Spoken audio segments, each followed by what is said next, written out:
November 4th, 1944. Hill 326, Peleliu Island, Palau Archipelago. The sun had barely cleared the coral ridges when Private First Class Elijah Brennan pulled a standard-issue navy blue wool sock over the muzzle of his M1903 Springfield rifle. Through the 4-power unilateral scope, he could see Japanese positions approximately 600 yards distant, soldiers moving between cave entrances, officers directing morning activities. Completely unaware they were being observed.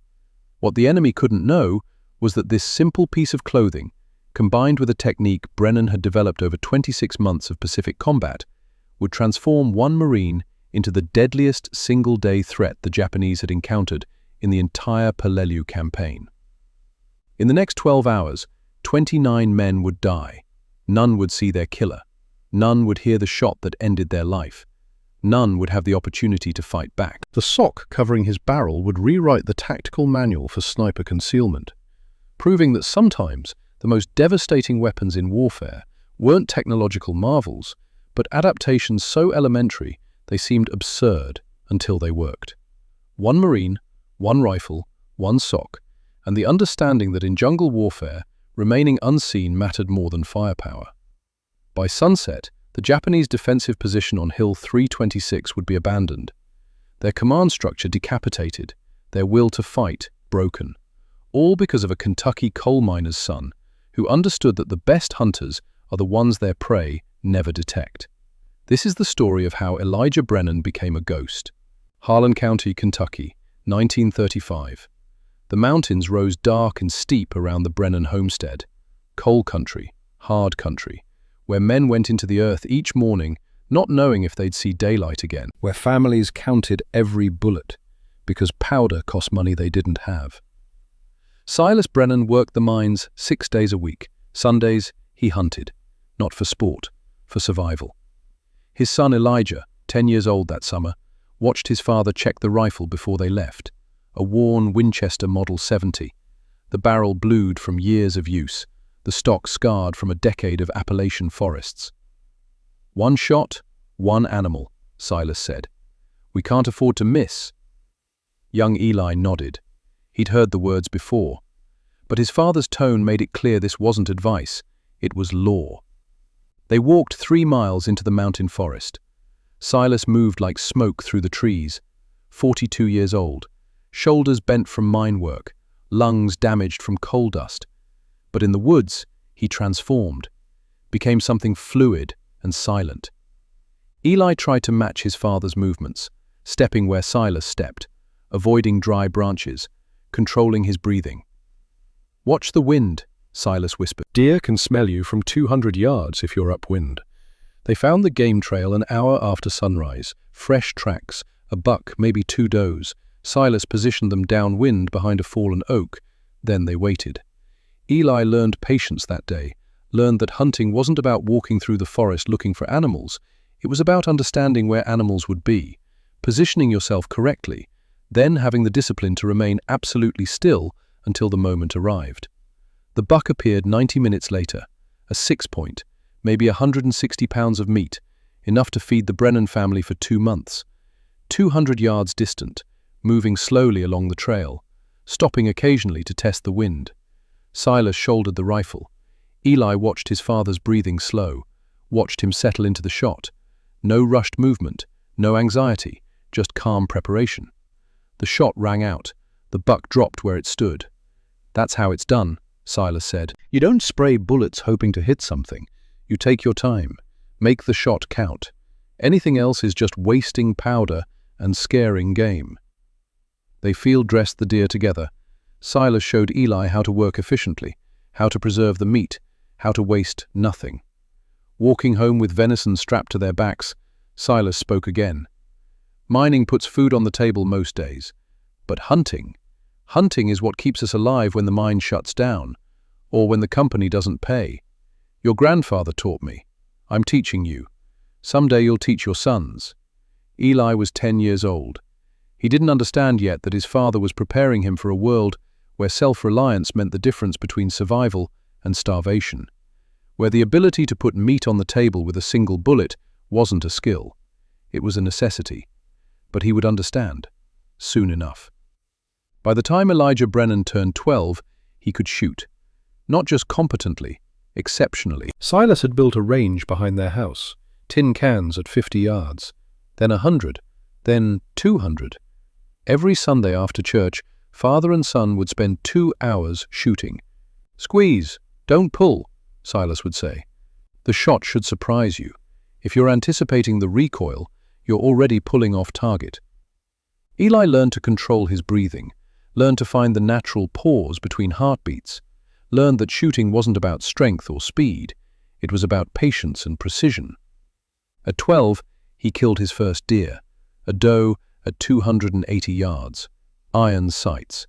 The animal dropped instantly. Silas clapped him on the shoulder, the only praise his father ever gave. That night, the Brennan family ate well.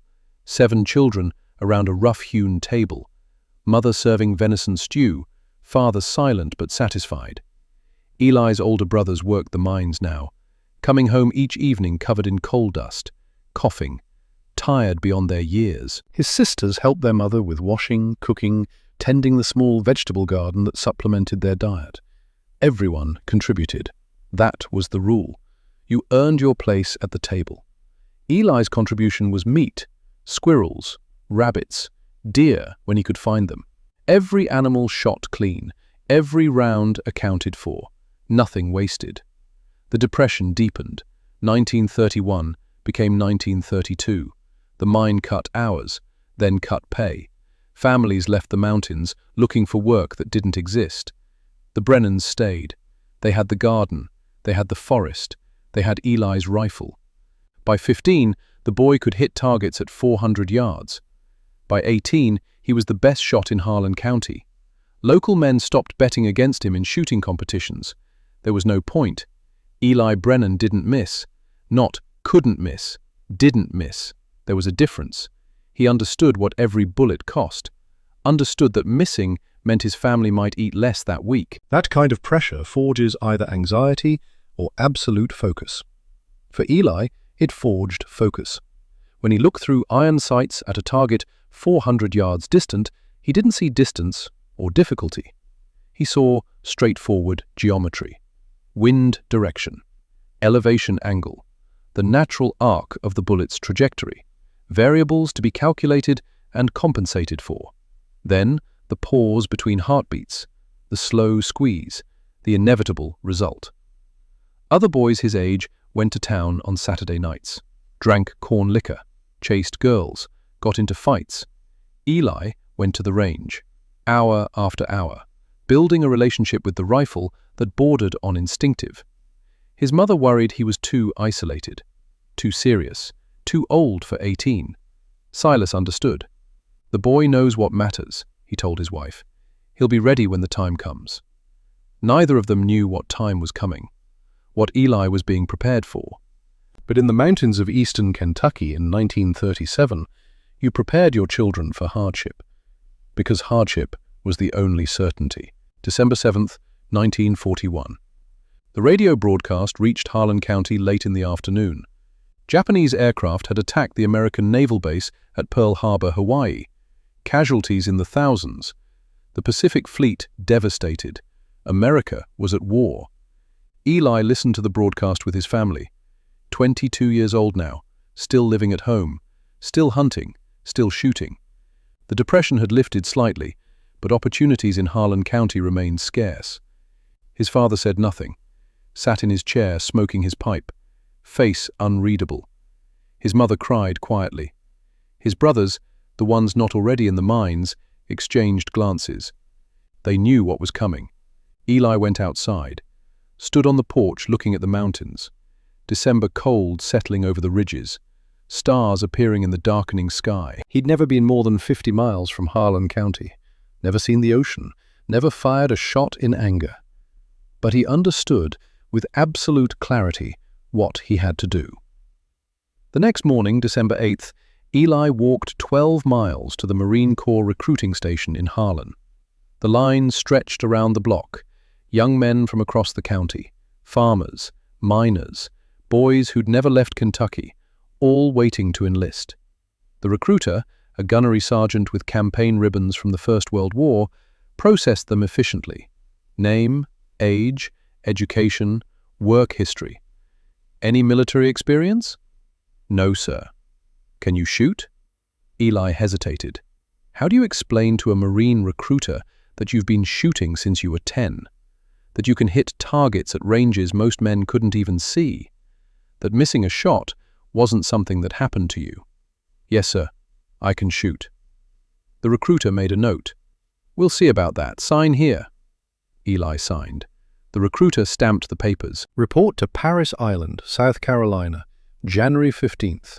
Bring nothing but the clothes on your back. The Corps will provide everything else. The walk home took 4 hours. Eli used the time to think about what he was leaving, about what he was walking toward, about whether he'd ever see these mountains again. His father was waiting on the porch when he arrived. Silas asked no questions. Marines? Yes, sir. Silas nodded, drew on his pipe, let the silence stretch. Finally, you hunted to feed us. Now you'll hunt to save your brothers. He stood, gripped Eli's shoulder. You know how to shoot. Make sure you know who to shoot at, and when. That was all Silas Brennan said about his son going to war. No speeches, no tears, just the distilled wisdom of a man who understood that some paths, once taken, lead places words can't follow. Eli spent Christmas with his family. His mother cooked everything she could afford. His siblings gave him small gifts, a wool scarf, a pocket knife, a letter promising to write. On January 14th, 1942, Eli walked to the bus station, same route he'd walked to enlist. His father accompanied him. They didn't talk, didn't need to. At the station, Silas handed his son something wrapped in oilcloth. Eli unwrapped it. His father's shooting glove, the leather worn smooth from decades of use. Come back, Silas said, the only time Eli ever heard emotion in his father's voice. The bus pulled away. Eli watched the mountains recede, watched Harlan County disappear, watched everything he'd known for 22 years fade into memory. He was headed to Paris Island, to boot camp, to a war he couldn't yet imagine, armed with nothing but the clothes on his back and the lessons of a Kentucky coal miner who taught his son that missing wasn't an option. Paris Island, South Carolina, January 1942. The Marine Corps recruit depot consumed young men and remade them. Drill instructors screaming, forced marches, physical training that broke bodies and rebuilt them harder. The transformation from civilian to Marine was brutal by design. Eli endured it quietly. He wasn't the strongest recruit, wasn't the fastest, but he had something the Corps valued above raw athleticism. He could follow instructions, and he didn't quit. The real separation came during rifle qualification. Every Marine, regardless of specialty, had to qualify with the M1903 Springfield rifle. The course of fire included positions at 200, 300, and 500 yards. Recruits were expected to achieve a minimum score to pass. Eli's turn came on a cold February morning, wind gusting across the range, flags snapping, conditions that would challenge even experienced shooters. The rangemaster, Gunnery Sergeant Thaddeus Holbrook, had been running Marine rifle qualification for 18 years. He'd seen thousands of recruits, farm boys who'd hunted their whole lives, city kids who'd never touched a firearm, everything in between. He'd never seen anyone shoot like Elijah Brennan. At 200 yards, Eli put all 10 rounds in the inner ring. Perfect score. At 300 yards, same result. 10 rounds, 10 hits, inner ring. At 500 yards, where wind and distance turned marksmanship into educated guessing for most shooters, Eli fired 50 rounds. 48 hit the inner ring. Holbrook walked down to the target, examined it, walked back to the firing line, looked at the skinny recruit from Kentucky who was field stripping his rifle with calm efficiency. Brennan. Yes, Gunnery Sergeant. Where'd you learn to shoot like that? Home, Gunnery Sergeant. Harlan County, Kentucky. Holbrook made a note in his book. You ever shoot competitively? No, Gunnery Sergeant, just hunting. What'd you hunt? Whatever needed hunting, Gunnery Sergeant. Squirrels, mostly. Deer, when we could find them. Holbrook nodded. He understood. Depression-era Appalachia, where missing meant your family didn't eat, where every cartridge was precious, where you learned to shoot or you learned to go hungry. How far could you shoot, back home? 400 yards, Gunnery Sergeant. Maybe 450 on a good day. Iron sights? Yes, Gunnery Sergeant. Holbrook closed his book. Son, in 20 years running this range, I've never seen shooting like what you just did, not even close. He paused. How do you feel about Scout Sniper School? Eli had no idea what that meant. If the Corps thinks that's where I should go, Gunnery Sergeant. The Corps thinks exactly that. Report to my office after evening chow. We'll get your paperwork started. That night, Holbrook filed a report with Marine Corps Training Command. The subject line read, Recruit Brennan, Elijah. Exceptional marksmanship capability. Recommend Scout Sniper School immediately. 3 weeks later, Eli received orders. Upon completion of boot camp, he would report to Camp Matthews near San Diego, California, for advanced sniper training. His fellow recruits congratulated him. Being selected for specialized training was an honor, meant the Corps saw potential. Eli simply nodded. He'd shot the way his father taught him, calm, patient, making every round count. If the Marine Corps wanted to teach him more about shooting, he'd learn. That's what you did. You followed orders. You did your job. Boot camp ended in March. Eli graduated in the middle of his class. Not the best at close combat, not the fastest runner, not the loudest or most aggressive. But when the final scores were tallied, his rifle qualification numbers remained the highest Parris Island had ever recorded. Holbrook made sure of that, made sure every instructor knew, made sure the legend started early. The quiet kid from Kentucky who didn't miss. Camp Matthews, California, March 1942. The Scout Sniper School occupied a remote section of the base, separate from regular infantry training. The Marines who trained here were different, more patient, more calculating, less interested in direct combat, and more focused on precision elimination of high-value targets. The instructors were veterans, men who'd fought in France during the Great War, who understood that one well-placed shot could accomplish what an entire platoon might fail to achieve. The curriculum was demanding: marksmanship fundamentals, range estimation, wind reading, camouflage techniques, observation skills, fieldcraft, how to move unseen, how to build a hide, how to remain motionless for hours, how to kill from a distance and disappear before the enemy even knew they were under attack. Eli excelled at all of it, not because he was naturally gifted at stealth or camouflage, but because he approached every lesson with the same patient focus his father had instilled. Learn, practice, refine, repeat. The shooting came easy. The M1903 Springfield with inertial scope was a precision instrument compared to the worn Winchester he'd used in Kentucky. The optic allowed him to see targets he could barely make out with iron sights. The rifle's accuracy was exceptional. In Eli's hands, it became surgical. But marksmanship was only part of sniper training. The harder lessons involved signature management, how to shoot without revealing your position. Every rifle shot created signatures the enemy could use to locate the shooter. Muzzle flash, the bright flare when burning powder gases mixed with oxygen, visible for hundreds of yards, especially in low light. Dust signature, the muzzle blast disturbing dirt, sand, vegetation around the barrel, creating a visible cloud that pointed directly to the shooter's position. Heat shimmer, repeated firing, heating the barrel until it created visible distortion in the air. Sound, the crack of the shot echoing across the battlefield, giving the enemy directional information.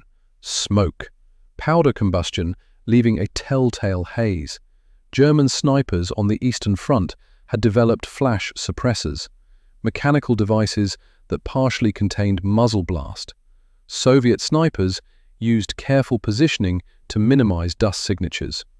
But these solutions were incomplete. Flash suppressors added weight and length to the rifle, made it harder to maneuver in tight spaces. Positioning constraints meant passing up good shots because the location would reveal you. Eli became obsessed with the problem. There had to be a better way. Some method of reducing all signatures simultaneously without modifying the rifle or limiting tactical flexibility. The instructors taught standard techniques. Position yourself where natural vegetation will break up your outline. Fire from shadow when possible. Limit your rate of fire to prevent barrel heat buildup. Good advice, but not good enough. Not for Eli.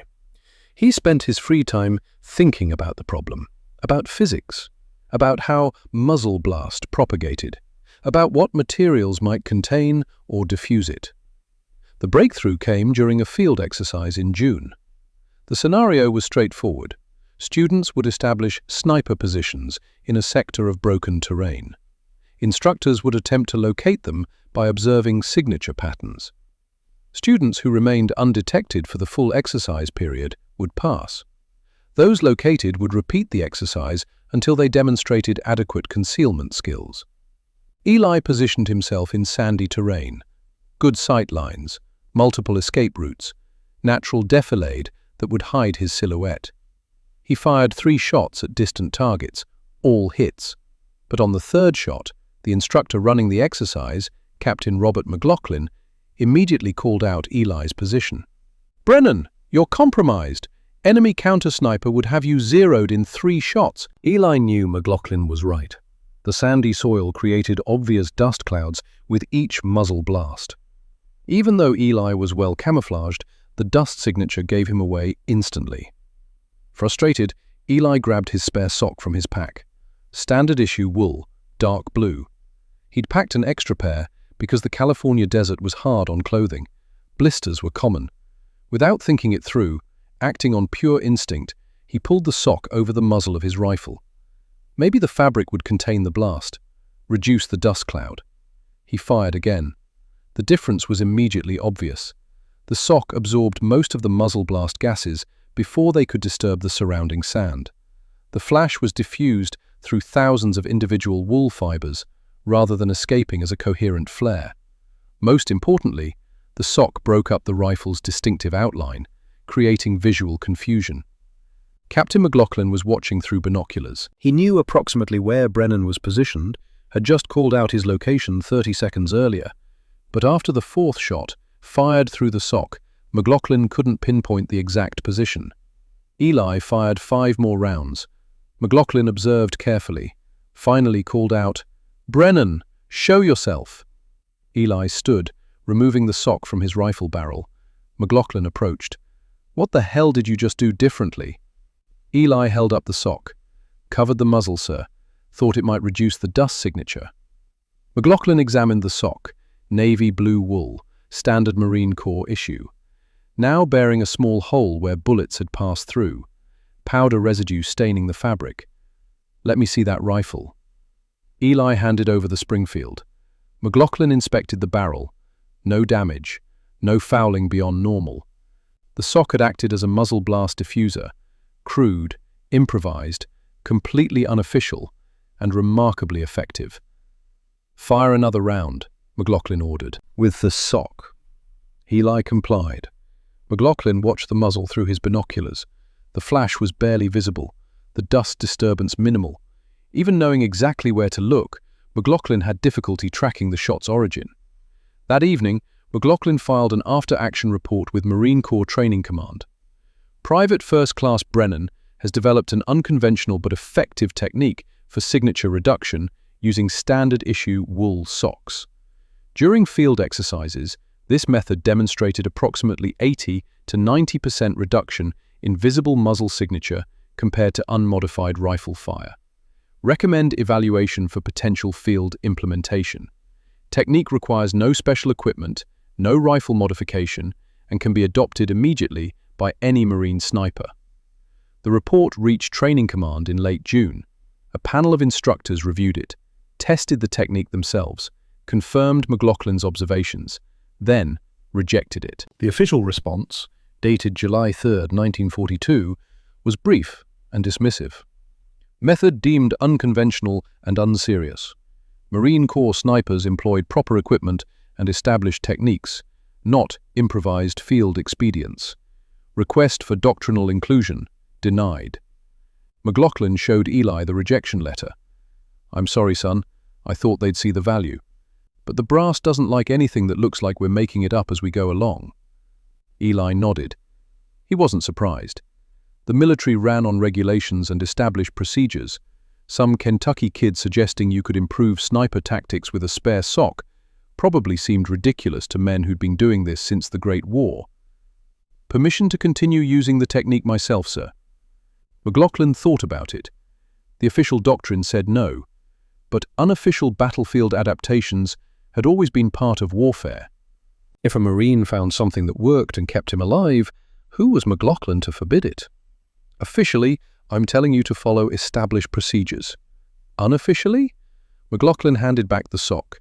"Every sniper I ever knew had tricks the manual didn't cover. Just don't make me write another report about it." Eli packed 6 extra dark-colored socks when he received deployment orders in September. The Marine Corps might not approve of his technique, but the Marine Corps wasn't going to be the one lying in the dirt trying to kill Japanese soldiers without getting killed in return. Eli would use what worked. That's what his father taught him. You did whatever was necessary to bring meat home, to keep your family alive, to complete the mission. The sock worked, so Eli would use it. Guadalcanal, Solomon Islands, September 1942.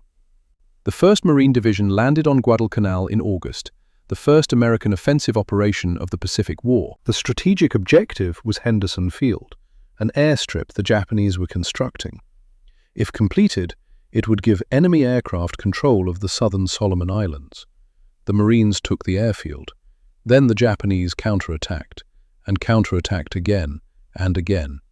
By September, Guadalcanal had devolved into a brutal campaign of attrition. Japanese forces controlled most of the island. Marines held a defensive perimeter around Henderson Field. Both sides were starving. Both sides were dying of malaria and dysentery. Both sides were exhausted. This was Eli's introduction to combat. The dense jungle terrain was unlike anything he'd trained for. Visibility rarely exceeded 100 yards. Traditional long-range sniping was impossible.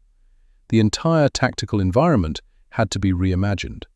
Eli adapted, used his sock technique at closer ranges, focused on concealment rather than distance, learned to pick firing positions where the jungle would further break up his signature. His spotter was Corporal Bennett Walsh, 28 years old, Boston Irish, tough as bridge cable. Walsh had been a stevedore before the war, loading cargo ships in Boston Harbor. He understood hard work and harder men. The two Marines made an effective team. Walsh's job was observation and range estimation. Eli's job was pulling the trigger. They communicated in whispers and hand signals, moved through the jungle like ghosts, set up, waited, fired, disappeared. The first kill came on September 23rd. A Japanese officer was directing machine gun fire against Marine positions. About 200 yards distant, partially concealed behind jungle vegetation, but visible enough through Eli's scope. Eli had pulled a dark sock over his rifle barrel, dampened it slightly with water from his canteen. The moisture would help prevent the fabric from igniting due to powder gases. He settled into the shot, controlled his breathing, found the pause between heartbeats. The trigger squeezed smooth. The officer dropped. The Japanese machine gun crew looked around frantically, trying to locate where the shot had come from, seeing nothing, hearing nothing beyond the general chaos of the jungle battlefield. After 30 seconds of confusion, they abandoned their position, retreated deeper into the jungle, unwilling to stay in a location where their officer had just been killed by an invisible enemy. Walsh turned to Eli, eyes wide. "They don't know where we are. They have no idea." It was the first time either Marine fully understood what Eli's technique meant. Not just reduced signature, not just better concealment, complete invisibility on the battlefield, the ability to kill and vanish like smoke. Over the next 4 months, Eli refined his method through constant field testing. He discovered that dark-colored socks worked significantly better than light ones. Navy blue or black absorbed muzzle flash more effectively than tan or olive drab. The darker fabric created less contrast against the rifle barrel. Wool, proved superior to cotton. Wool's density contained the blast gases better, while maintaining enough breathability to prevent dangerous pressure buildup inside the sock. Dampening the sock improved performance, but required changing it more frequently. Wet fabric prevented powder residue from igniting, but also degraded faster under the heat and friction of repeated firing. Most critically, Eli learned the sock's limitation. After approximately 5 to 7 shots, depending on conditions, accumulated powder residue would ignite. The sock would begin producing the very flash signature it was designed to eliminate. The solution was elementary. Change socks frequently. Treat them as consumable equipment. Eli carried a dozen extra socks on every patrol. Change them after every 4 or 5 shots. Never push the fabric beyond its effective lifespan. By the time the 1st Marine Division withdrew from Guadalcanal in February 1943, Eli had 17 confirmed kills. More importantly, he had a complete, tested methodology. Use dark wool socks, preferably navy blue or black. Dampen the sock slightly before positioning. Fire no more than 5 shots before replacing the sock. Carry a minimum of 12 socks for a full-day operation. Position in locations where natural vegetation would further break up any residual signatures. It worked, consistently, effectively. Captain James Ridgway commanded the platoon Eli and Walsh were assigned to. Ridgway was 35, Virginia-born, career Marine. He'd fought in Haiti and Nicaragua during the Banana Wars of the 20s and early 30s, seen combat before most of his men were old enough to shave. Initially, Ridgway was skeptical of Eli's technique. "Some hillbilly kid with a sock on his rifle," was how he described it to other officers. Then came the ambush at Tenarue River. Japanese forces had infiltrated close to Marine lines, set up positions for a dawn attack. Ridgway's platoon stumbled into the advance elements, firefight erupted, Marines pinned down by accurate machine gun fire, 2 men already wounded, the situation deteriorating rapidly. Ridgway was trying to coordinate a flanking movement when he saw 3 Japanese officers conferring behind a fallen log, maybe 250 yards distant, directing their forces, coordinating the attack. Before Ridgway could call for artillery support, all 3 officers dropped, dead before they hit the ground. 10 seconds, 3 shots, 3 kills. The Japanese attack faltered immediately. Without leadership, their assault lost coordination. Marines counterattacked, drove the enemy back. After the engagement, Ridgway found Eli and Walsh. They were calmly field-stripping their rifles, preparing to move to the next position. "That was you? All 3 officers?" "Yes, sir." "I didn't hear where the shots came from, saw no muzzle flash, nothing." Eli held up his rifle, the sock still covering the barrel. "Technique I've been working on, sir." Ridgway examined the setup, asked questions, listened to Eli's explanation of how and why it worked. Finally, "You teach this to every sniper in this platoon, understood?" "Yes, sir." "And Brennan? You need socks. You tell the supply sergeant I personally authorized it. He gives you any grief, send him to me." Word spread through Marine sniper units on Guadalcanal. The quiet kid from Kentucky who could kill without being detected, who used a spare sock to eliminate muzzle signature, whose technique actually worked in combat conditions. Some snipers tried it, found it effective, adopted the method. Others remained skeptical, preferred traditional approaches. That was fine. Eli wasn't trying to convert anyone. He used what worked for him. In March 1943, the Marine Corps Scout Sniper Instruction Manual was updated. An appendix was added. Expedient Signature Reduction, Field Method, PFC E. Brennan. The description was brief, clinical, listed the technique without endorsing it, acknowledged it as one possible approach among many. But it was there, in official Marine Corps doctrine, a field improvisation by an enlisted Marine, unprecedented. Training instructors remained divided. Some taught it as an interesting historical footnote. Others ignored it entirely. The technique was too unconventional, too crude, too much like something desperate men would try when proper equipment wasn't available. Which, Eli reflected, was exactly right. He'd developed it because he needed a solution and didn't have access to anything better. That was the definition of field improvisation. Use what you have, make it work, or die trying. The division rotated off Guadalcanal in February. Eli had lost 20 pounds, had malaria, had dysentery, had nightmares about men dying in jungle darkness. But he was alive. His 17 confirmed kills meant 17 Japanese soldiers who wouldn't kill Marines. 17 enemy combatants removed from the battlefield through patience and precision. He'd done his job. That's all that mattered. Cape Gloucester, New Britain, December 1943. The next deployment came fast. The 1st Marine Division barely had time to recover before receiving new orders. Cape Gloucester, another jungle hellhole, another island the Japanese had fortified and the Marines needed to take. The operation began the day after Christmas. A salt landing in pouring rain, dense rainforest, swamps, mud that swallowed equipment, conditions that made Guadalcanal look pleasant by comparison. But for Eli's purposes, the rain provided an unexpected advantage. Wet socks performed even better than dampened ones. The constant moisture prevented the fabric from drying out and potentially igniting from powder residue. The rain also reduced visibility for Japanese observers, made it even harder to spot the minimal signatures Eli's technique created. Operations lasted 47 days. Eli and Walsh operated continuously, setting up in the jungle, waiting, engaging targets of opportunity, displacing before Japanese forces could respond.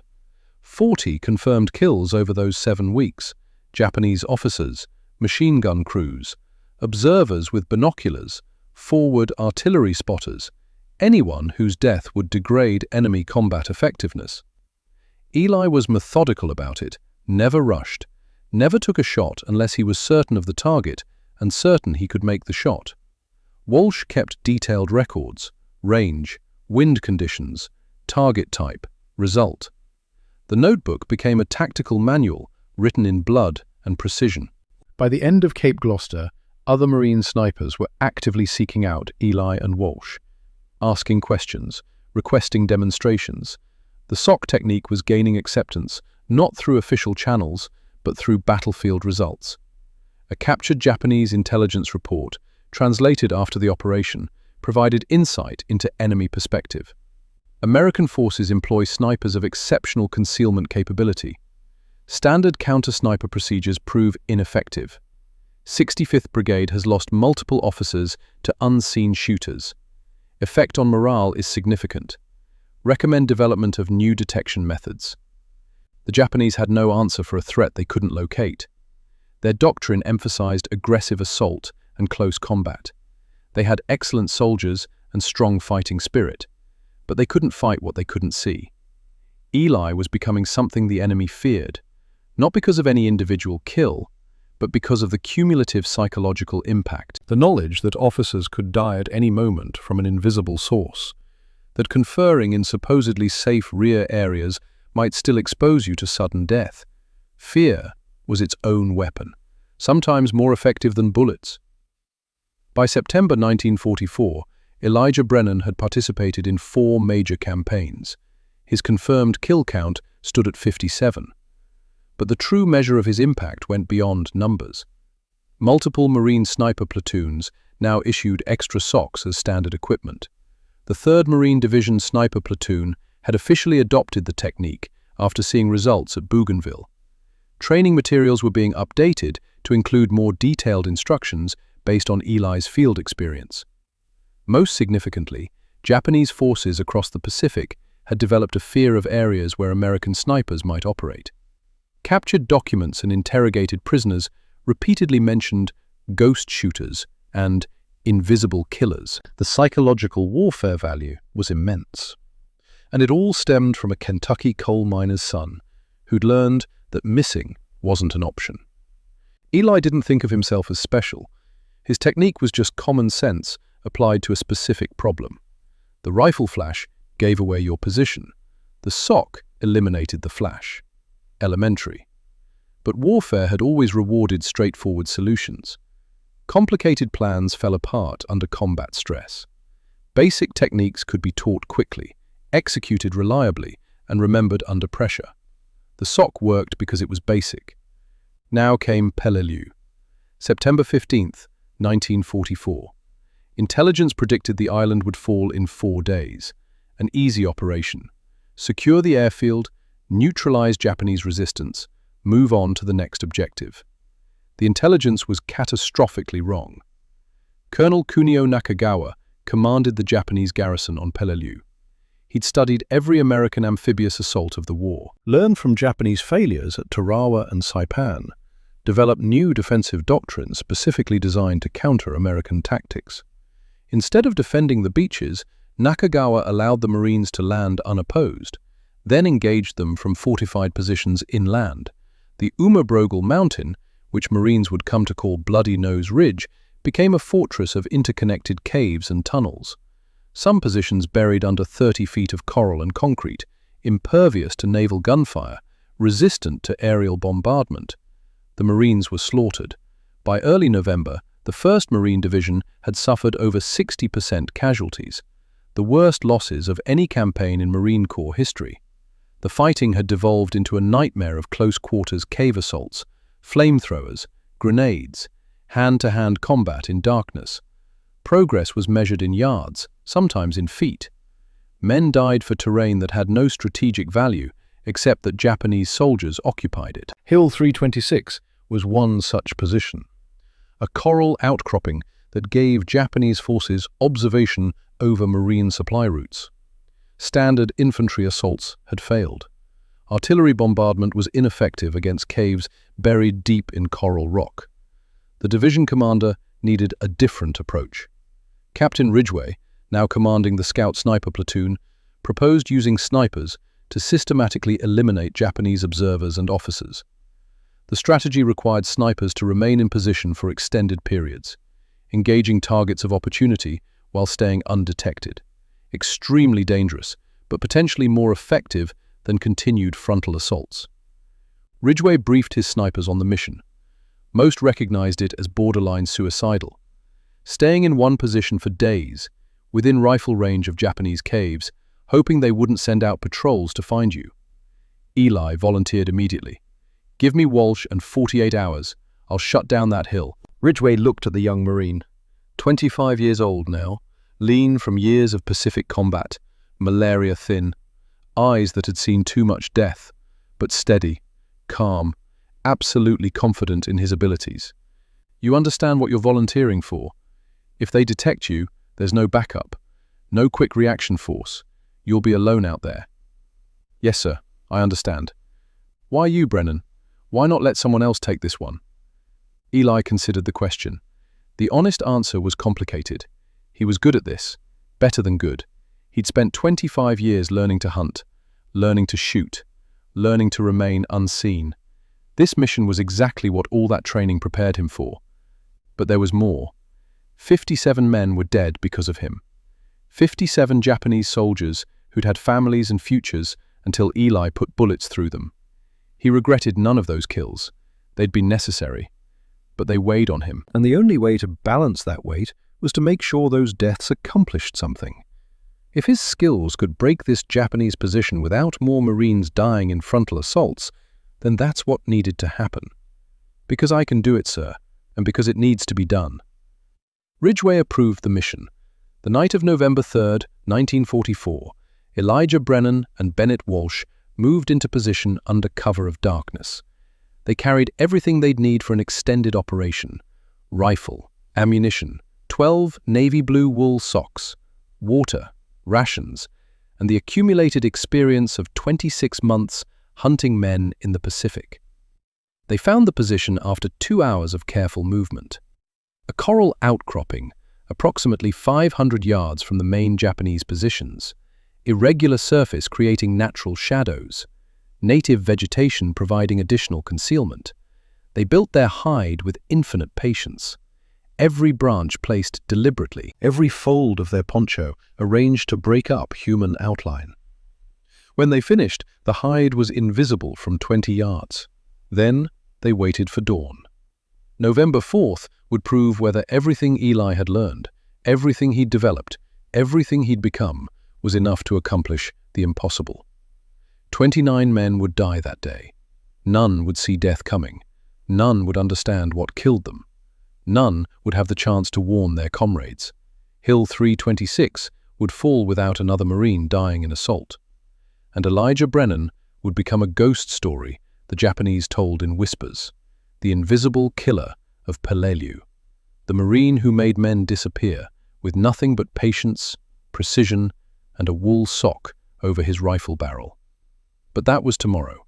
Tonight, lying in the coral hide as darkness settled over the island, Eli thought about his father, about lessons learned in Kentucky mountains, about making every shot count. Tomorrow, he'd make them count. All 29 of them. November 4th, 1944, 0430 hours. The hide was complete. Elijah Brennan lay in the coral crevice, his body molded to the stone. Bennett Walsh positioned slightly behind and to the left, both Marines invisible beneath the poncho and carefully arranged vegetation. The night sounds of Peleliu surrounded them. Insects, distant artillery, the occasional burst of machine gun fire from other sectors. The island never truly slept. Combat continued in darkness. Men died while others tried to rest. But here, in this particular piece of coral rock, 500 yards from Japanese positions, there was only waiting. Eli checked his rifle for the 100th time, M1903 Springfield, unnurtle 8-power scope, the familiar weight and balance of the weapon that had become an extension of himself. 40 rounds in stripper clips, another 160 in his pack, 12 navy blue wool socks, each one potentially worth 5 or 6 shots before powder residue would compromise effectiveness. Walsh had his binoculars, rangefinder, notebook with pencil, the tools of observation. His job was to see everything. Eli's job was to kill what needed killing. They'd worked together for 2 years now. Guadalcanal, Cape Gloucester, now Peleliu. 26 months of hunting men through Pacific jungles. They communicated in whispers and hand signals, knew each other's rhythms, trusted each other completely. That trust would be tested today. 500 hours. Movement in the pre-dawn darkness. Japanese patrol. 4 soldiers and an NCO, moving along the ridgeline, maybe 50 yards from Eli and Walsh's position. Both Marines froze, stopped breathing, became stone. The patrol was searching for exactly what Eli and Walsh were doing. American snipers, forward observers, anyone stupid enough to position themselves within rifle range of Japanese caves. The NCO stopped, scanned the terrain with binoculars, looking directly at the vegetation covering their hide. Eli could see the man's face through his scope. Young, maybe 23, serious expression, professional soldier doing his job. 30 seconds passed. A minute. The NCO continued scanning, moved his binoculars slowly across the coral outcropping, stopped again on their position. Walsh's hand tightened on his own rifle. Not the sniper weapon, his backup M1903. If they were discovered, this would become a firefight. 5 Japanese soldiers at close range, 2 Marines in a fixed position with no escape route. The mathematics were ugly. The NCO lowered his binoculars, said something to his men. The patrol moved on, continued along the ridge, disappeared into the jungle. Walsh released a breath he'd been holding, whispered so quietly Eli barely heard. 15 yards. He was 15 yards away. I know. We should abort. Too close. They're actively patrolling this sector. Eli considered it. The tactically sound decision was probably withdrawal. Live to fight another day. Don't push your luck when the enemy nearly walked on top of you. But Hill 326 needed to fall. Marines were dying trying to take it. If Eli and Walsh withdrew now, more frontal assaults would be ordered. More men would die attacking fortified caves. Not yet. We came to do a job. Walsh understood. Sometimes the mission mattered more than personal survival. That was the bargain every Marine made. You might die. Probably would die eventually if you stayed in combat long enough. But you'd die accomplishing something that mattered. They waited for dawn. 0543 hours. first light breaking over the Pacific. The sun not yet visible, but the sky lightening, shadows losing their depth, the world transitioning from night to day. Eli pulled the first sock from his pack. Navy blue wool, standard Marine Corps issue. He dampened it slightly with water from his canteen, not soaking wet, just moist enough to prevent powder residue from igniting during the first few shots. He rolled the sock over the muzzle of his Springfield, pulled it snug. The fabric covered the last 6 inches of barrel, broke up the rifle's distinctive outline, transformed a precision weapon into something that looked almost like a crude club wrapped in cloth. But Eli knew better, knew what this basic modification would allow him to accomplish. Through his scope, he began systematic observation of the Japanese positions. Cave entrances were visible at various points along the ridge, some natural coral formations, others obviously man-made, concrete reinforcements, camouflage netting. The Japanese had transformed this hill into a fortress. Soldiers were beginning to move, morning routines, water being carried, officers emerging to inspect positions, the daily rituals of men at war. Eli watched, learned the patterns, noted which caves seemed to house command personnel, which positions held observers, where the machine gun emplacements were located. Walsh used the rangefinder, called out distances quietly. Cave entrance, center ridge, 580 yards. Cave cluster, left side, 600 even. That fortified position, far right, 620. Eli made mental notes, filed the information, built a 3-dimensional map in his mind of the entire Japanese defensive network. First target appeared at 0607, Japanese officer, emerging from a cave entrance, rising sun collar insignia visible even at distance through Eli's scope. Second lieutenant equivalent, young, maybe 24 years old. The officer carried papers, maps probably, stopped outside the cave entrance, began examining them, completely unaware he was being observed through an 8-power scope by a Marine who'd been waiting for exactly this moment. Walsh confirmed through binoculars. Officer, 580 yards. Wind left to right, maybe 4 miles per hour, steady. Eli checked his own assessment, agreed with Walsh's range estimation. The wind was light but consistent, would push the bullet right. He'd need to hold slightly left to compensate. Elevation was minimal, maybe 3 degrees downward, not enough to significantly affect trajectory at this distance. "You have the shot?" Walsh asked. "Yes. Take it when ready." 0612 hours. Eli settled into the firing position. His body became the rifle. The rifle became an extension of his will. The distance between thought and action compressed to nothing. Breathing slowed, found the natural pause between heartbeats, the moment of absolute stillness that exists between one beat and the next. Crosshair placed slightly high and left of center mass, compensating for wind, for distance, for the slight downward angle. The trigger squeezed smooth, the shot inevitable. Through the scope, Eli watched the Japanese officer collapse, dropped instantly, dead before his body hit the ground. The muzzle blast was almost completely suppressed by the sock. No visible flash, minimal dust disturbance. The visual signature that normally screamed, "Sniper here," was simply absent. Japanese soldiers near the cave entrance looked around, confused. Their officer had just fallen, but they didn't know why. Couldn't identify where a shot might have come from. Saw and heard nothing that indicated incoming fire. After 10 seconds of confusion, 2 soldiers dragged the officer's body back into the cave. The others remained outside, alert but directionless. They knew something had happened, but couldn't identify the threat. Walsh recorded in his notebook, 0612, Target 1, Officer, 580 yards, confirmed kill, no enemy reaction observed. 1 down, 28 to go. The next hour passed in careful observation.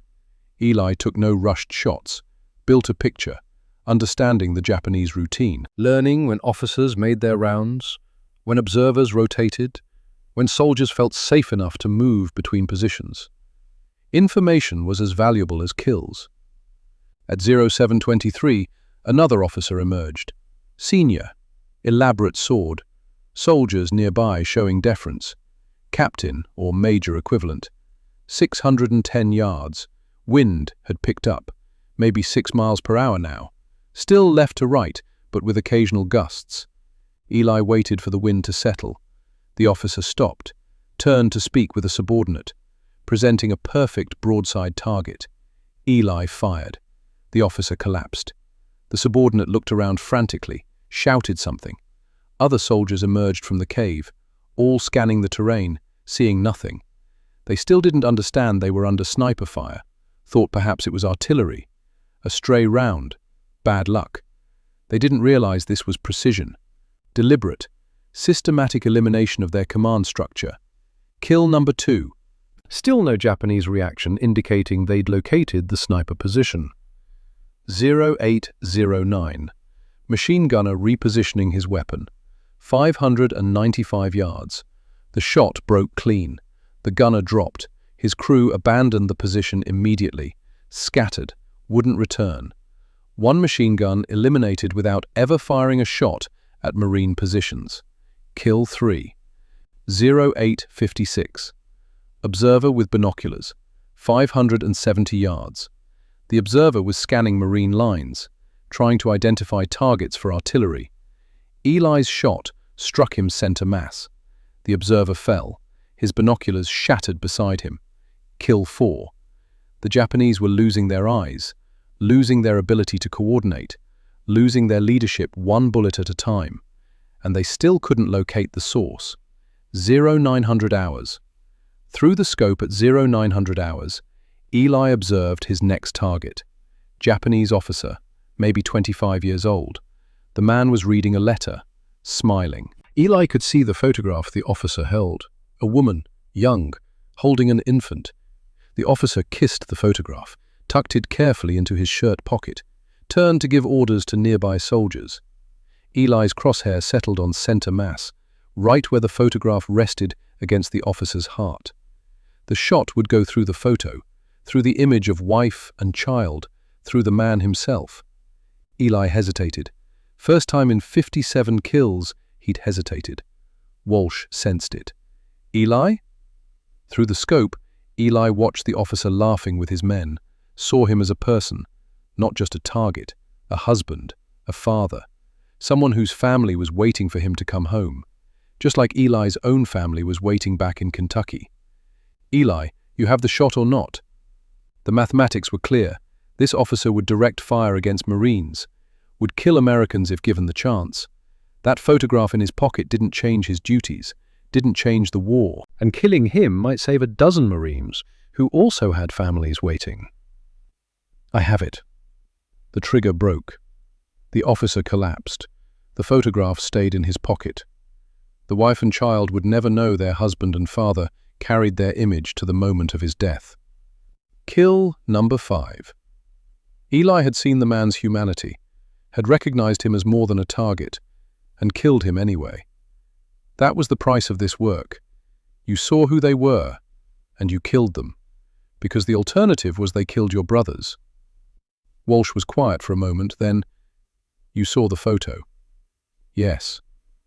Does it change anything? No. It just makes it harder. Good. The day it stops being hard is the day we've lost something we shouldn't lose.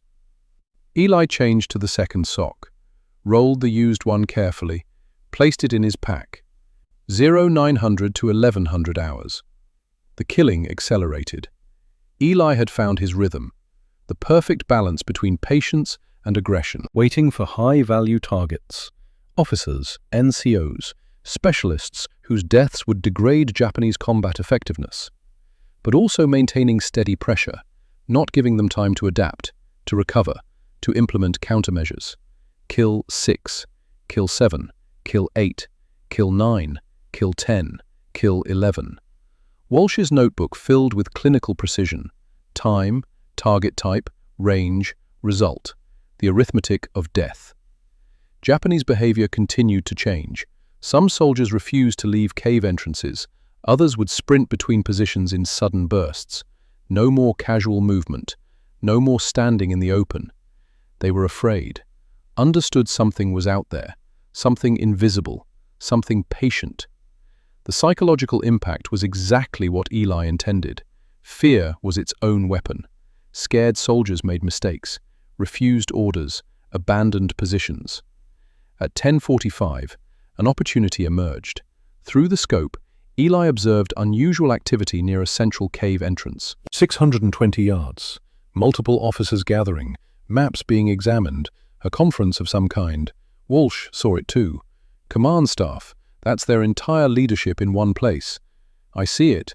Range 620, winds shifted, 3 o'clock now, maybe 5 miles per hour. Eli studied the group, 6 officers total, 1 clearly senior, probably the battalion commander or equivalent, the others likely company commanders, all the leadership for this sector of Hill 326, all standing together, in the open, for what they assumed was a secure rear area conference.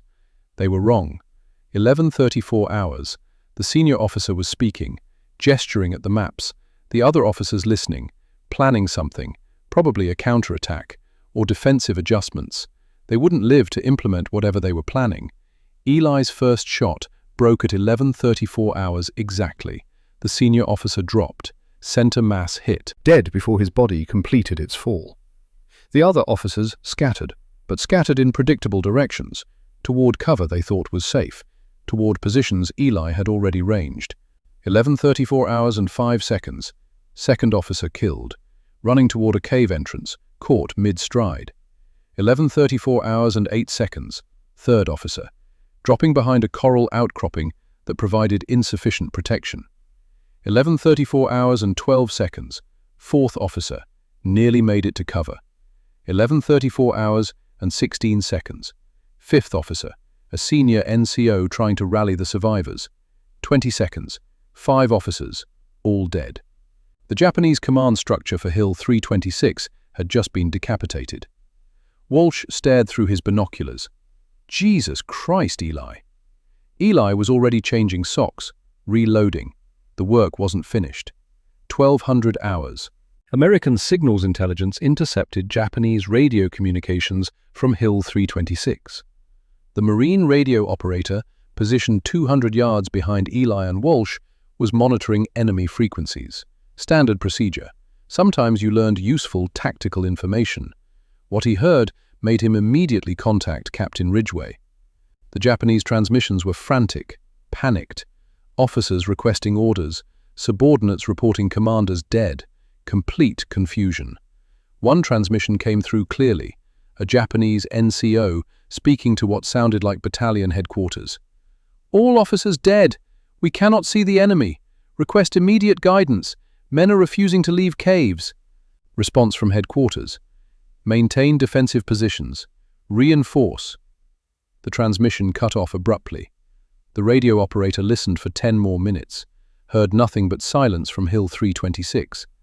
The Japanese had stopped communicating entirely. Ridgway received the report at 1300 hours, read it twice, then walked to the forward observation post where he could see Hill 326 through binoculars. The hillside that had been crawling with Japanese activity that morning was now silent. No movement, no visible soldiers, just abandoned positions and the occasional body visible in the open. One Marine, Ridgway said to no one in particular, one Marine with a rifle and a sock just broke an entire defensive network. 1300 hours. The impact was immediate and devastating. Marine infantry units facing Hill 326 reported significant reduction in enemy fire. The Japanese had stopped shooting, stopped moving. Their defensive coordination had collapsed.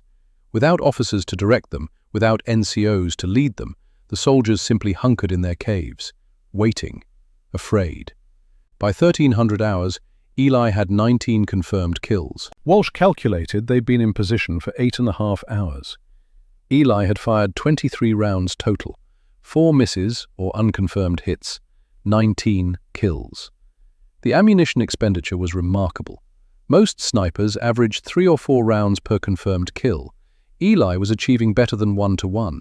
Every bullet he fired either killed someone or came close enough that the miss didn't matter tactically. This was the culmination of everything. 25 years of shooting, his father's lessons, Depression-era Kentucky where missing meant going hungry. 2 years of Pacific combat, the SOC technique refined through constant field testing, all of it converging in this coral hide on Peleliu, all of it focused on the systematic destruction of Japanese defensive capability on Hill 326. The discipline required was extraordinary. Eli hadn't shifted position significantly since dawn, had to remain nearly motionless, only moving to aim and fire. The coral was brutally uncomfortable. His body ached, muscles cramped from maintaining the same position for hours. Discomfort was irrelevant. There was only the mission. Walsh monitored Eli carefully, watching for signs of fatigue, of degraded performance, of the 1,000 small failures that could compromise a sniper after hours of continuous operation. He saw none. Eli was a machine, methodical, patient, absolutely focused. 1,300 to 1,500 hours, kills 20 through 25, each one deliberate, each one necessary. Japanese activity had decreased noticeably, soldiers staying in caves unless absolutely necessary. Movement between positions had nearly stopped. The hill that had been buzzing with activity that morning was now nearly silent. The Marines were winning, not through assault, not through artillery, through the systematic application of precision violence by one man with a rifle. At 15:30 hours, Eli observed a Japanese soldier attempting to signal other positions. Using a mirror to reflect sunlight, common communication method when radio silence was required or when radios weren't available. The range was 650 yards, Eli's longest shot of the day. Wind was variable, gusting. The light was beginning to change as afternoon progressed toward evening. Difficult shot, but not impossible. Walsh called the range. 650, wind's tricky, coming from 4 o'clock but gusting to maybe 8 miles per hour. You sure about this one? Yes. Eli compensated for distance, for wind, for the slight angle.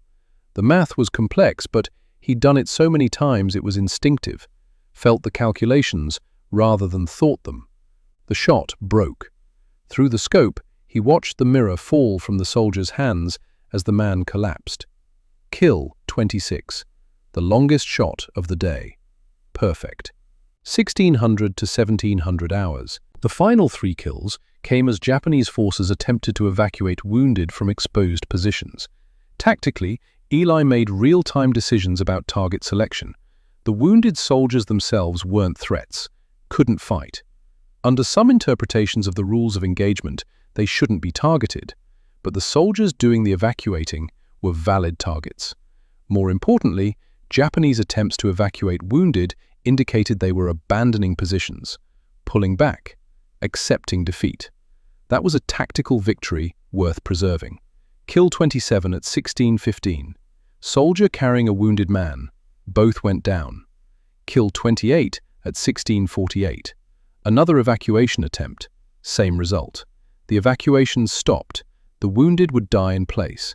The Japanese had learned that trying to save their injured just created more casualties. Brutal. But this was Peleliu. Brutality was the only currency that mattered. 1742 hours. Light was fading, the sun dropping toward the western horizon. Shadows lengthening across the coral ridges. Eli's unertal scope, excellent for 1940s technology, had limited light-gathering capability. As darkness approached, target acquisition became increasingly difficult. One more officer emerged from a cave entrance Eli had been observing all day, possibly attempting to rally troops, or organize withdrawal, or just check on his men. He was an officer. He was a target. Range 560 yards. The light was marginal. Eli could barely make out details through the scope, had to rely on silhouette recognition rather than clear visual identification. The shot was there, but it was right at the edge of capability. In another 10 minutes, it would be too dark to engage reliably. Eli took the shot. The officer fell. Walsh recorded it. Target 29, 1742. Officer, 560 yards. Confirmed kill. Eli lowered his rifle, removed the 6th sock from the barrel, rolled it carefully, placed it with the others. 29 confirmed kills. 33 rounds expended total, 12 hours in position, the perfect day. But the day wasn't over. Marine Corps sniper doctrine was explicit. After engaging targets from a hide position, snipers must remain in place for a minimum of 6 hours before attempting extraction. Movement immediately after firing could reveal the position, could get you killed by Japanese patrols or observers who'd been waiting for exactly that mistake. So Eli and Walsh waited, 1742 to 2300 hours, 5 hours and 18 minutes of absolute stillness. Lying in the coral hide, darkness falling, night sounds emerging. The waiting was harder than the shooting. During the day there had been purpose, activity, the focus of target acquisition and engagement. Now there was only stillness, and the knowledge that if a Japanese patrol found them, there would be no escape. Walsh whispered at 1900 hours, "What if they send another patrol, like this morning? Then we find out if 29 was worth it." "You think it was?" Eli considered the question. 29 men were dead because of him. 29 Japanese soldiers who'd had families, futures, dreams. All ended by bullets from a Kentucky coal miner's son. But those 29 deaths had broken Japanese defensive capability on Hill 326, had saved Marines from dying in frontal assaults, had accomplished a mission that conventional tactics couldn't achieve. Yes, it was worth it. Walsh was quiet for a moment, then 86 total now. Guadalcanal, Cape Gloucester, here. 86 confirmed kills. You ever think about that number? Every day. Does it bother you? Yes. But you keep doing it. Because it needs to be done. Because every enemy I kill is Marines who go home alive. That's the only math that matters. Walsh understood. You didn't have to like what war made you do. You just had to do it. And find some way to live with yourself afterward. The hours crawled past. 2100, 2200, finally 2300, full darkness, time to move.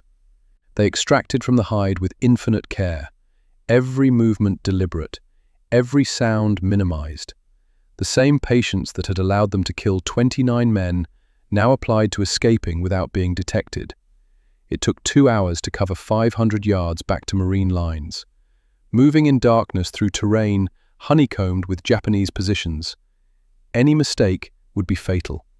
But they'd been doing this for 2 years, knew how to move, how to avoid detection, how to become invisible even while in motion. 100 hours, November 5th. Eli and Walsh reached friendly lines, challenged by Marine sentries. Proper response given, allowed through. Captain Ridgway was waiting. He'd been monitoring the situation all day, had received reports from intelligence, from infantry units facing Hill 326, from radio intercepts of Japanese communications. He knew what Eli had accomplished, even before Walsh handed over the notebook. Ridgway read the entries, page after page of clinical documentation, time, target, range, result. The evidence of a masterpiece in applied violence. 29 confirmed kills, 33 rounds expended, 12 hours in position, 0 friendly casualties. He looked up at Eli. "You just did what an entire infantry company couldn't do in a week." Eli said nothing. Exhausted beyond words. 26 hours without sleep. 12 of those hours in absolute focus. The mental and physical toll was crushing. "Get food. Get rest. I'm putting you in for the Navy Cross." "Sir, I was just doing my job." "Your job was to neutralize enemy positions. You systematically destroyed their entire command structure using nothing but a rifle and spare socks. That's not just doing your job. That's rewriting the manual on what's possible." Ridgway dismissed them. Eli and Walsh walked to the mess tent. Ate without tasting the food. Just fuel, just calories. Then to their tents. Walsh fell asleep immediately. Eli lay awake, thinking about the 29 faces he'd seen through the scope.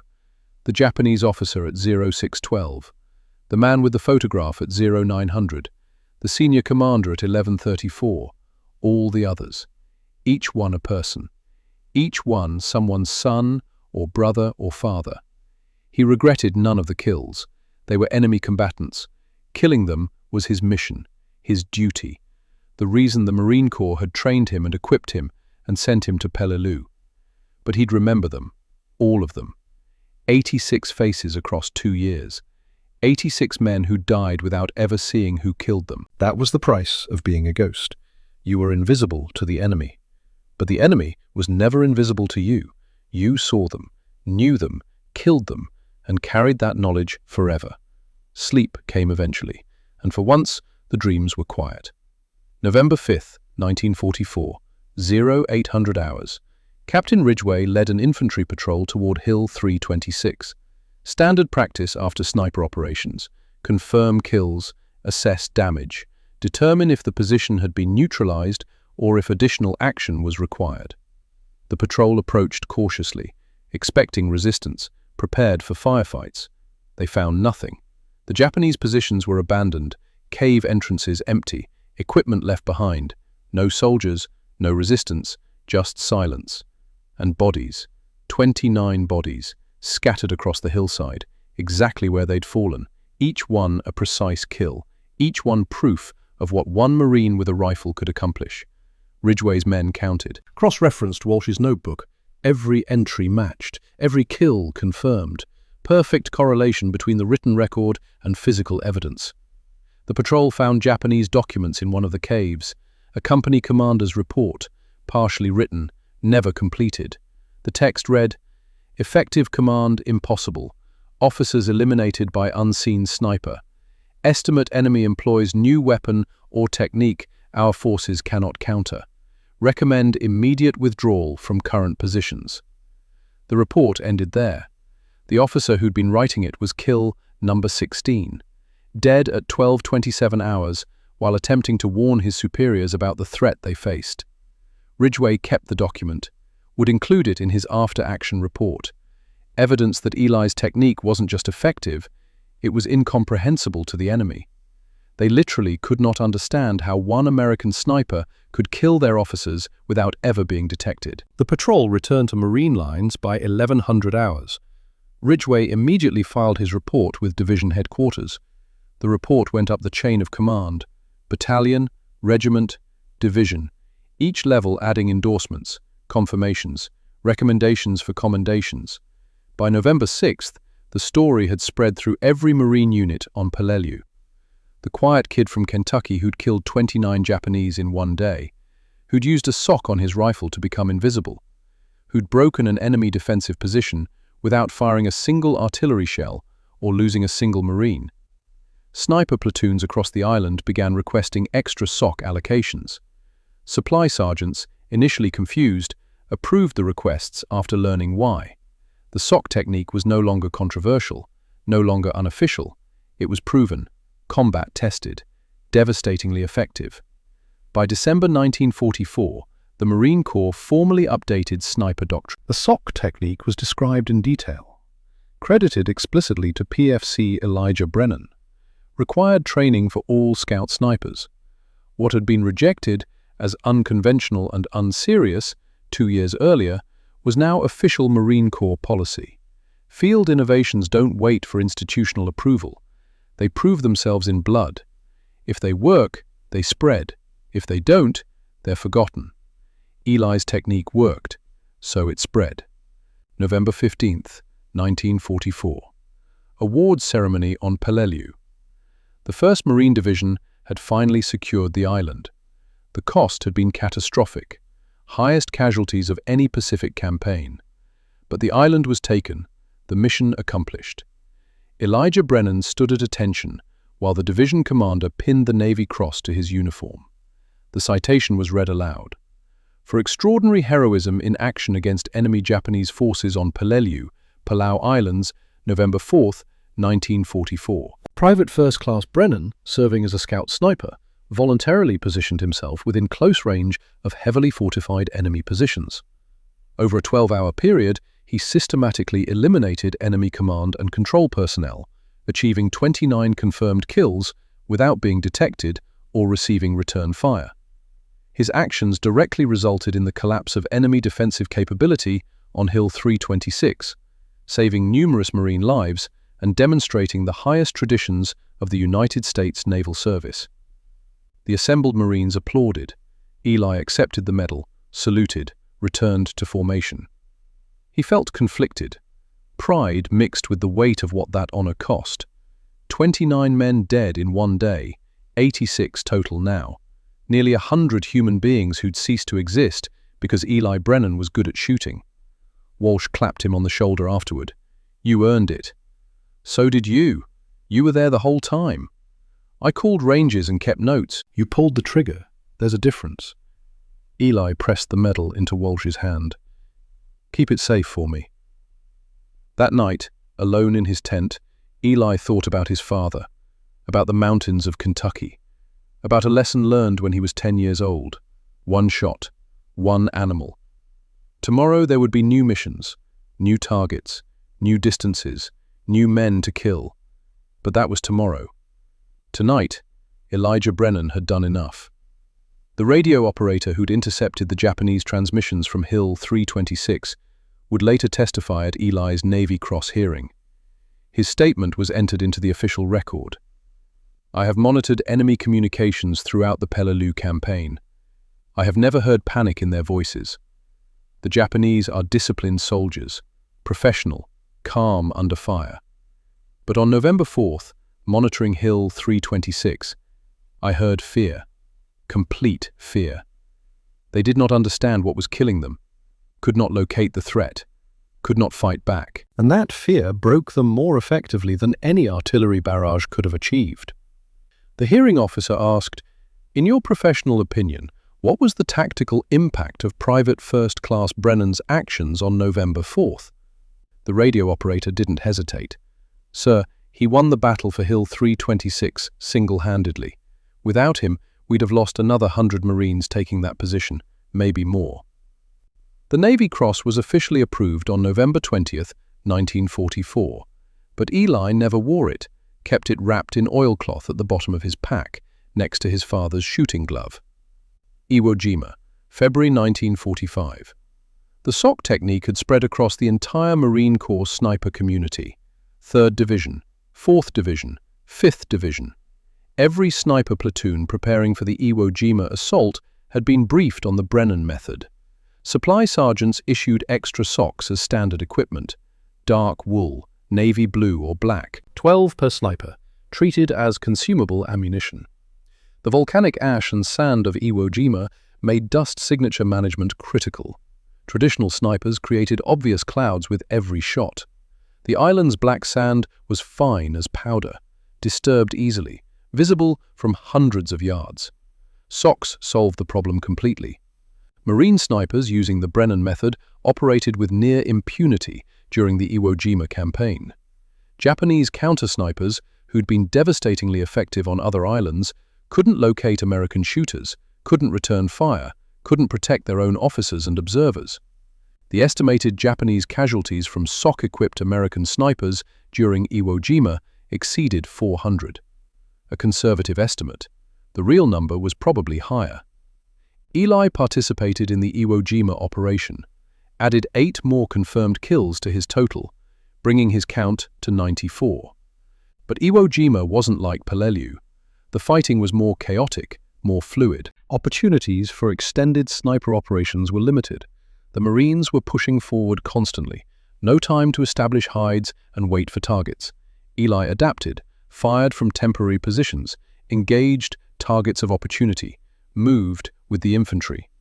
On February 23rd, he was observing the flag raising on Mount Suribachi through his scope when a Japanese mortar barrage hit nearby positions. Shrapnel caught him in the left shoulder and leg. Minor wounds, but enough to warrant evacuation. Eli argued, wanted to stay with his unit. Walsh intervened. "You've done enough, Eli. Go home." "The war's not over." "No, but your war is. You've killed 94 enemy soldiers, developed a technique that saved hundreds of Marine lives. You've earned the right to go home." Eli was medically evacuated to Pearl Harbor, then stateside, arrived in San Francisco on March 15, 1945. The war in the Pacific would continue another 5 months. Okinawa, the Philippines. Finally, the atomic bombs and Japanese surrender in August. But Eli Brennan's war was over. Final statistics: 94 confirmed kills, 0 unconfirmed, 2 Purple Hearts, Navy Cross, Silver Star with 2 oak leaf clusters, and a technique that would save American lives for the next 40 years. Harlan County, Kentucky, April 1946. Eli came home on a spring morning, 27 years old, lean, scarred, changed in ways his family couldn't understand. His father met him at the bus station. Silas had aged. Coal dust had finally won. The cough that had been mild in 1941 was severe now, constant. They didn't talk on the walk home, didn't need to. At the house, Silas handed Eli something, a newspaper clipping, the Harlan County Herald, article about Eli's Navy Cross, his service record, the sock technique. "You made the shot count," Silas said, "like I taught you." That was all. No questions about the war, about what Eli had seen, about the 94 men he'd killed. Silas understood. Some things you don't talk about. You just carry them. Eli found work at the Harlan post office, sorting mail, delivering packages. Quiet work. No one shooting at him. No decisions about who lived and who died. The nightmares came regularly. Japanese officers falling through his scope, the man with the photograph, faces he'd never forget. But the days were bearable. Work, family, the mountains he'd grown up in. In 1947, Eli met Margaret O'Neill, 24 years old, schoolteacher, Irish descent, red hair, green eyes, practical, strong. She knew he'd been a sniper, knew he had nightmares, didn't ask questions. They married in June. Simple ceremony, small church, family and friends. Over the next 8 years they had 4 children: Silas Jr., Patrick, Catherine, Nathaniel. Eli taught them to shoot, just like his father had taught him, started young, emphasized patience, precision, making every shot count. But he never told them about the war, never mentioned the 94 men, never explained why he sometimes woke up in the middle of the night reaching for a rifle that wasn't there. Margaret understood, left him alone with his memories, created a life that was normal, stable, safe. Eli worked at the post office for 34 years, delivered mail through Kentucky winters, through floods, through strikes, reliable, quiet, the mailman who never missed a day. His co-workers had no idea he'd been a sniper, had no knowledge of Peleliu or Iwo Jima or the 94 confirmed kills. Eli preferred it that way. The war was over. He'd done his duty, survived, come home. That was enough. But the Brennan method lived on. Korean War, 1950 to 1953. Every Marine Scout sniper deploying to Korea was trained in the sock technique. It was doctrine now, standard operating procedure, part of the curriculum. The frozen mountains of Korea presented new challenges: extreme cold, snow, wind that could shift bullet trajectory dramatically at long ranges. Marine snipers adapted the technique. At Chosin Reservoir, during the brutal winter fighting, snipers discovered that wet socks could be frozen solid. Ice-coated fabric became an even more effective flash suppressor than dampened wool. The frozen socks lasted approximately 3 shots before shattering from muzzle blast. But those 3 shots were completely signature-free, invisible in the snow-covered mountains. Chinese forces, who'd been effective at locating and neutralizing American snipers in other sectors, couldn't counter Marines using frozen sock technique. The flash elimination was perfect, the visual disruption absolute. Marine after-action reports from Korea consistently credited the Brennan method with superior concealment capability and higher survival rates for sniper teams. The technique worked in tropical jungles, worked in volcanic ash, now proven effective in Arctic conditions. Universal application. That was the mark of true innovation. 1976, Quantico, Virginia. The Marine Corps invited Elijah Brennan to speak at the Scout Sniper School graduation. First time he'd been on a military base since his discharge 31 years earlier. Eli was 57 now, grey hair, weathered face, still lean, still moved with the economy of motion that marked professional hunters. He stood before 47 graduating snipers, young men, 18 to 24 years old, the age Eli had been when he fought on Guadalcanal and Peleliu. They knew who he was, knew his record. The sock technique they'd all learned was named after him in the training manuals, the Brennan method. Eli's speech was brief. He'd written nothing down, just spoke from memory. They asked me how I felt killing 29 men in one day. I felt like I was doing my job. Those Japanese soldiers were trying to kill Marines.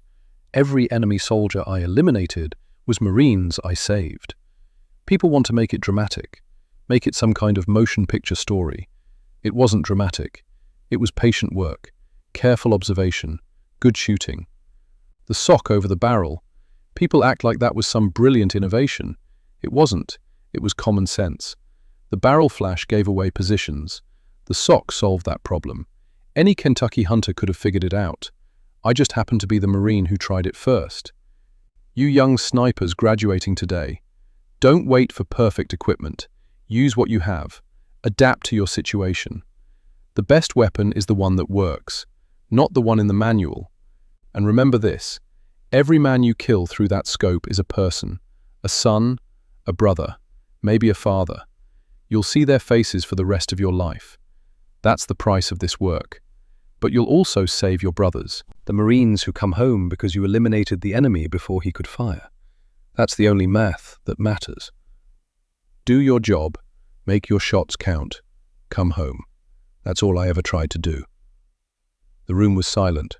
Then one sniper stood, started clapping. Others joined. Within seconds, all 47 were on their feet. Standing ovation. Eli was uncomfortable with the attention, nodded, left the podium quickly. But outside, waiting for his ride back to the airport, a young corporal approached, maybe 20 years old, nervous. "Sir, I just wanted to say thank you. My father was at Peleliu, 1st Marine Division. He said if it wasn't for snipers like you, he wouldn't have made it home. So I wouldn't exist. My family wouldn't exist. Thank you." Eli shook the young man's hand. "What's your father's name?" "Thomas Walsh, sir. He was a corporal, spotter for a sniper team." Eli stopped, stared. "Bennett's son?" "Yes, sir. You knew my father?" "He was my spotter. For 2 years. Best Marine I ever served with." They talked for 30 minutes. About Walsh, about the war, about what mattered. When Eli finally left Quantico, he felt something he hadn't felt in decades. Not peace exactly, but something close. Validation. The understanding that what he'd done mattered, that the 94 deaths had purchased something worth having. Lives saved, families created, futures made possible. Maybe that was enough. 1983. The transition. Modern suppressor technology had finally advanced to the point where the Brennan method was no longer necessary for standard operations. Integrated flash suppressors, sound baffles, metallurgy that could withstand the heat and pressure of sustained firing. The M40 sniper rifle, adopted in 1966, could mount suppressors that eliminated both flash and sound signature. More effective than SOCs, more reliable, more professional. The Marine Corps Scout Sniper School stopped teaching the Brennan method as primary doctrine, but it remained in the curriculum. 1 class period. Expedient signature reduction techniques. The reasoning was straightforward. Suppressors could be lost, damaged, unavailable. Every Marine sniper needed to know how to reduce signatures using improvised materials. The SOC technique was history now, but useful history. Battlefield improvisation that had worked when nothing else was available. Instructors demonstrated the method, explained the physics, required students to achieve qualifying accuracy while firing through SOC-covered barrels. 5 shots at 300 yards, all within a 6-inch circle, with a SOC over the muzzle. Most students achieved it easily.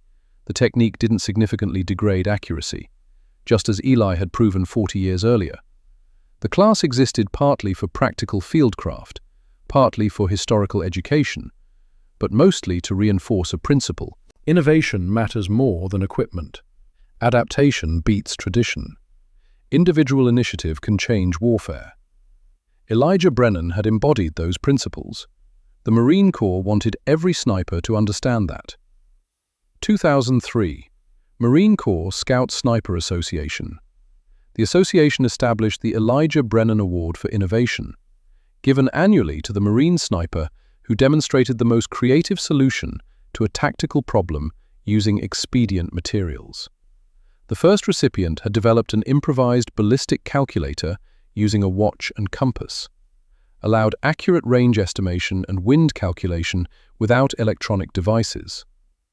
The second recipient had created near-perfect camouflage from local vegetation in Afghanistan, remained undetected for 72 hours within 200 yards of Taliban positions. The third recipient had modified a rifle sling to serve as a long-range wind indicator. Simple, effective. Exactly the kind of field innovation Eli would have appreciated. Each winner received a small bronze replica of a wool sock, mounted on wood, engraved with Eli's name and dates of service. Eli never saw the award. He died 10 years earlier. But his children attended the first ceremony, accepted the honor on his behalf. His son Patrick spoke briefly. "My father never sought recognition, never promoted himself. He just saw a problem and fixed it. That's the kind of Marine we should all aspire to be. Not the loudest voice, but the one who quietly makes everyone else more effective." The award kept Eli's legacy alive, encouraged each generation of snipers to think creatively, to use what they had, to never stop innovating. March 12, 1993. Elijah Brennan died at home in Harlan County, natural causes, 73 years old, 3 days before his 74th birthday. Margaret found him in his chair, the same chair his father Silas had occupied decades earlier. Peaceful, no pain. The funeral was held at Camp Nelson National Cemetery, full military honors, flag-draped coffin, 21-gun salute. Taps played as the sun set over Kentucky hills. 7 Marine snipers attended, representing different eras: World War II, Korea, Gulf War. Each had used the Brennan method during their service. Retired Major General Paul Thornton delivered the eulogy. Thornton had been a sniper in Korea, used frozen socks at Chosin Reservoir, credited the technique with saving his life. Eli Brennan never sought recognition, never promoted himself, just saw a problem and fixed it. That's the kind of Marine we should all aspire to be. Not the loudest voice in the room, but the one who quietly makes everyone else more effective. Every sniper who learned Brennan's technique, every Marine who came home because a sniper using that technique eliminated an enemy before he could fire. They're all part of Eli Brennan's legacy. Hundreds of Marines are alive today because of a straightforward idea about putting a sock over a rifle barrel. That's innovation, that's service, that's what it means to be a Marine. Semper Fidelis, Eli. Your watch is over, we'll take it from here. The Marines fired the salute. The flag was folded and presented to Margaret. The coffin lowered into Kentucky soil. Eli had come home. For the last time. Marine Corps Museum, Quantico, Virginia, present day. In a climate-controlled display case near the sniper exhibit, a single object rests on blue velvet. A wool sock, navy blue, faded now, powder-stained, small hole where bullets passed through. The fabric worn thin from use. The placard reads, "This wool sock, used by PFC Elijah Brennan on November 4, 1944, represents one of the most significant field innovations in sniper warfare history." Brennan's signature reduction technique allowed him to achieve 29 confirmed kills in a single day without detection, a record that stands to this day. The Brennan method was adopted as official Marine Corps doctrine and taught for 4 decades, saving countless American lives. This sock symbolizes a core Marine Corps principle: innovation, adaptation, and the understanding that sometimes the most effective solutions are the most straightforward ones. Total estimated enemy casualties from snipers using the Brennan method, 1943 to 1983, over 2,000. Elijah Brennan, March 15, 1919 to March 12, 1993. 94 confirmed kills. Navy Cross, Silver Star with 2 oak leaf clusters, 2 Purple Hearts. Semper Fidelis. Most visitors walk past without stopping, just an old sock. Doesn't look like much. But Marines stop, read the placard, study the sock, understanding what it represents.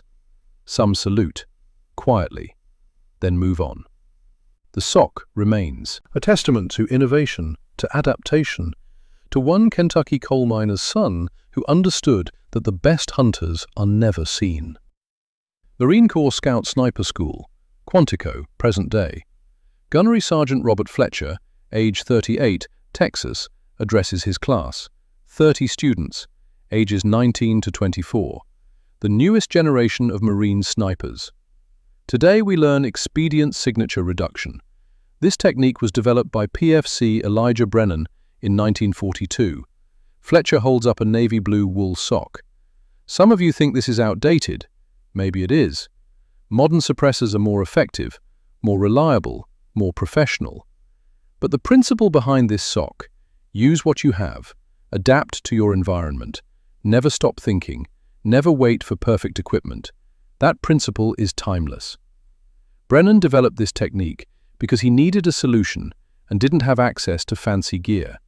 He used a spare sock. It worked. He refined it, taught it to others. It spread. Saved lives. That's what Marines do. We adapt, we innovate, we overcome. Now, each of you will fire 5 rounds at 300 yards, sock over the barrel, achieve a 6-inch group, or you repeat the exercise. This isn't about the sock. It's about proving to yourself that you can perform without perfect conditions, without ideal equipment, that you can make it work with what you have. Questions? A young private raises his hand. Female, 20 years old, Hispanic. The Marine Corps of 2024 is different from the Corps of 1944, but the principles remain the same. Gunnery Sergeant, did Brennan ever regret it? The 94 kills? Fletcher considers the question. He'd researched Brennan extensively, read the after-action reports, the citations, the interviews. According to his son, who later became a Marine sniper instructor, Brennan said this: "I regret the war that made it necessary, but I don't regret saving my brothers." That's the answer you carry with you. The class is silent, understanding. Fletcher continues. Elijah Brennan spent 25 years learning to hunt in Kentucky mountains, learning to shoot, learning that missing wasn't an option because his family needed meat. Then he spent 2 years in the Pacific, Guadalcanal, Cape Gloucester, Peleliu, Iwo Jima, killed 94 enemy soldiers, every one of them trying to kill Marines. He did his job, made his shots count, came home, lived quietly for 48 years, raised a family, never sought glory. That's the example we follow, not the killing, the service, the quiet professionalism, the innovation, the dedication. All right, let's get to the range. Time to see if you can shoot like a Depression-era Kentucky hunter with nothing but a sock and common sense. The students move out, carrying their rifles and navy blue wool socks. The tradition continues. The lesson endures. Harlan County, Kentucky, present day. The Brennan homestead is gone now, torn down decades ago. The land sold. A new house stands where Silas Brennan taught his son to shoot, but in the county courthouse there's a small display. Local heroes, veterans who served with distinction. Elijah Brennan's photograph is there, 25 years old, Peleliu, 1944, holding his M1903 Springfield, slight smile, eyes that had seen too much. The plaque reads, Elijah Brennan, 1919 to 1993, United States Marine Corps, Scout Sniper, developed innovative combat technique that saved countless American lives. Navy Cross recipient, Harlan County's most decorated veteran. One shot, one animal, he never missed. Local children sometimes ask their parents about the display, about the young man in the photograph, about what he did. The parents explain, Marines, Pacific War, a special way of shooting that he invented. The children listen, don't fully understand, but they remember the photograph, the serious young man with the rifle. Someday they'll understand. Someday they'll realize that heroes don't always look like heroes. Sometimes they look like the quiet mailman who delivered packages through Kentucky winters. Sometimes they're the neighbor who never talked about the war, who raised a family and worked an ordinary job and died peacefully in his sleep. Sometimes heroism is doing what needs to be done, then coming home and living a normal life, carrying the weight silently, never seeking recognition. Elijah Brennan understood that, lived it, embodied it, and when he died, he left behind more than a technique, more than a kill count, more than medals and citations. He left behind a lesson about innovation, about adaptation, about doing your duty without complaint, about making every shot count. The sock remains in the museum, the technique lives in the manual, the principle endures in every Marine sniper who learns to think creatively, to use what's available, to never stop adapting. November 4th, 1944, Hill 326, Peleliu.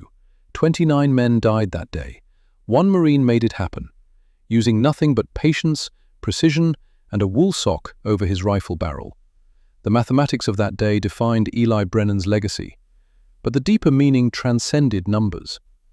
In an era of industrial warfare, where victory seemed to require overwhelming material superiority, Eli proved that individual skill and elementary innovation remained decisive. The atomic bombs that would end the war were being constructed while Eli operated on Peleliu. Those weapons represented the ultimate expression of American technological might. Eli's sock represented something different, but equally American: the ability to identify a problem, develop a practical solution, implement it immediately without waiting for official approval or specialized equipment. Both approaches contributed to victory: the technological marvel and the field expedient. Both mattered. One Marine, one rifle, one sock, and the understanding that sometimes the most devastating weapons aren't complicated. They're so straightforward they seem absurd until they work. Elijah Brennan proved they work, and in doing so, he wrote himself into Marine Corps legend. Not as the loudest voice, not as the most decorated, not as the highest ranking, but as the quiet kid from Kentucky who understood that the best hunters are the ones their prey never detect, who made every shot count, just like his father taught him.